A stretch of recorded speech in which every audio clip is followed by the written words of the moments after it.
Brewer does call. Holy what the I mean, how does it happen every time? All right. Good game, man. Good game. I mean, what the fuck? Nope, that was not your standard home game freakout by some donk who thinks the deck is stacked against them. That was longtime high-stakes pro Chris Brewer in the 2025 250K WSOP bracelet event where emotions or outbursts like that are extremely rare. Well, unless maybe your name is Daniel Negreanu. I think he lost. In all seriousness, Chris Brewer is known as an extremely accomplished player with some pretty epic hands to look back at, like the time he flopped the second nut flush versus turned quads. Well, how Oh my god, what is happening here? Oh, Crazy hand. I flop flush. Not often you hear Brewer. Beat value, but I don't know if I can fold. Probably 3-bet jacks. Don't flat jack 9 suited. Those 9s and 8s. 9s, 8s, ace 10, ace queen of clubs. just find the fold button, Brewer. You can do it. What's interesting? Just don't beat value. It's a club queen.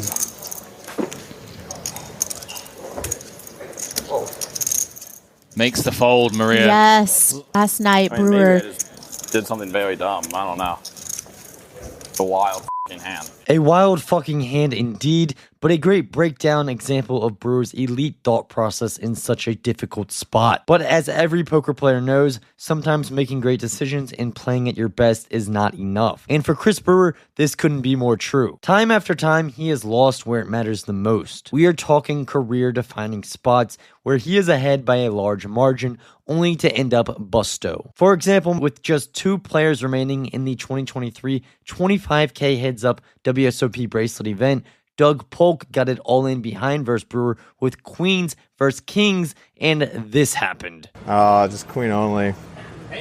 5 on the turn doesn't make anything interesting, and Brewer just needs to fade the 2 outer to punch his ticket into the finals. Oh my God!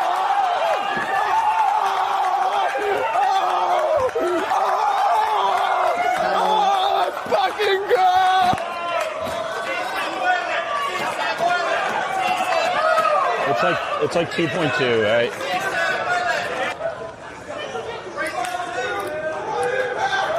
Certainly Doug's reaction, the more interesting of the two. Yeah, I've seen Brewer fall to the floor. This time Doug is... Well, Doug actually the man who found the floor. That's in.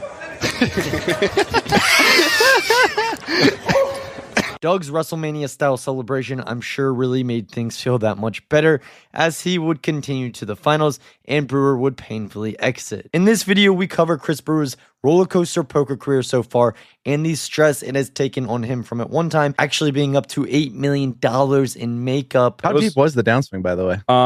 Somewhere between 6 to 8 million was how much I was down over like a 2-year stretch. To finally going on to win his first monstrous score of over $5 million and that coveted WSOP bracelet. Needs a 6 that's not a spade. Oh! And finds the 6 that's not a spade!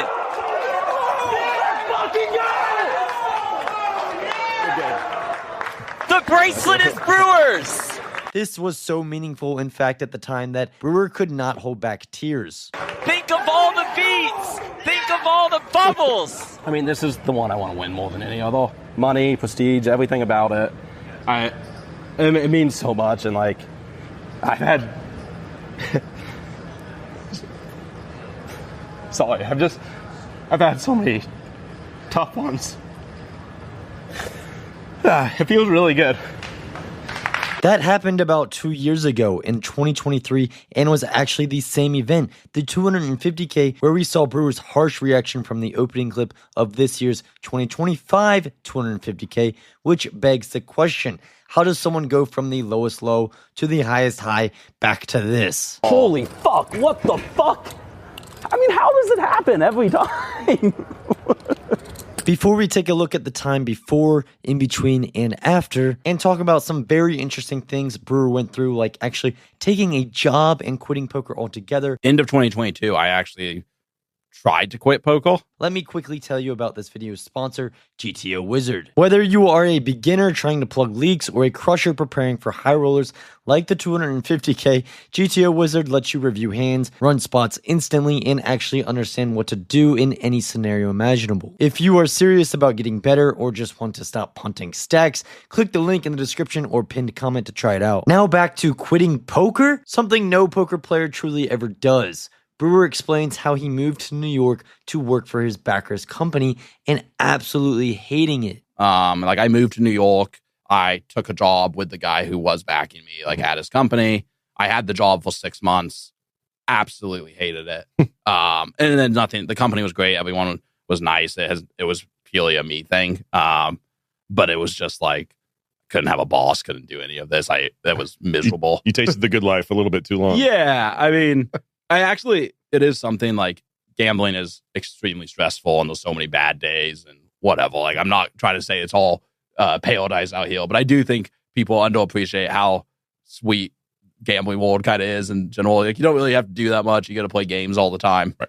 It is clear Brewer couldn't stay away. Poker was still what he wanted to do. But what's maybe even more fascinating than his comeback is how he thinks about the game and about life itself. I'm not like someone who believes in like feelings. I think that stuff's bullshit. I don't think you can feel if you're going to win an all in on anything. Yeah, I don't believe in confidence. That one, really? I was at a table the other day and someone said that confidence is the most important thing. And I was like, I mean, maybe at lower levels. To Brewer, variance is real, life is random, and trying to control outcomes, that is just an illusion. He even responded to a tweet promoting performance-enhancing mindset techniques, saying those beliefs can lead to narcissism or victim blaming. But ironically, Brewer also says poker players have too much respect for each other, that when he sits down, he feels like he's going to destroy everyone at the table, even if he knows that is not rational. I am terrible at accepting that I'm going to make mistakes. I have a deep belief that I should be more intelligent and better than everyone I'm playing poker against. I'm not saying that this is a rational belief or a true belief, but I'm saying when I'm playing, this is like how I go in. Like I feel like I should just fuck on everyone, every hand. And like the truth is like I'm not good enough to do that. And that's not like a diss against me. It's just no one in the world is good enough to do this. Like I'm going to make wrong decisions all the time. And it drives me insane. But like the guys who all the best for the longest time and succeed, they can do this. They can just be wrong over and over and over again and keep trusting themselves. And it's a really unique skill. So which is it? Is he cold hard logic or does he believe in the quiet killer instinct? There is clearly a contradiction as we've seen both. Recently, that mindset clash went public when Brewer took issue with fellow high-stakes pro Lucky Chewy in his new app called the ChemSet Primer. Chewy's app claims to help players, quote, tune their system to interact more favorably with the complex, probabilistic fields of poker. Brewer wasn't buying it. While he said he respects Chewy, he called the post deeply bothersome, saying life is random, stats are real, bell curves are true, and you don't control these things. Others piled on too. One player tweeting, quote, Chewy seems like a lovely guy, but I'd give him a tiny bit more benefit of the doubt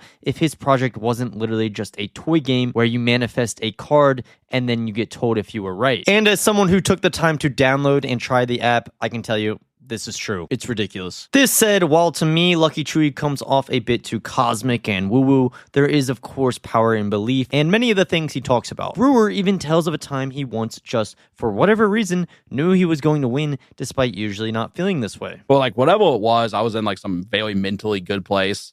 I was, like, in this group chat, and someone, like, was like, oh, good luck tomorrow. I was like, don't worry, I'm gonna win. That was, like, the text I said. I was like, I'm just gonna win. I don't know.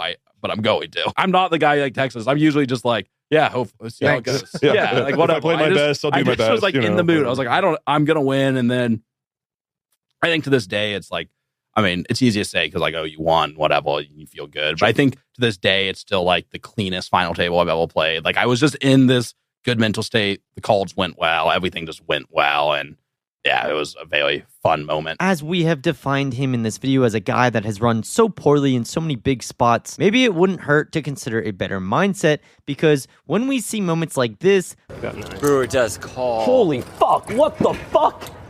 I mean, how does it happen every time? the frustration, the emotion, it doesn't look like a guy completely at peace with randomness.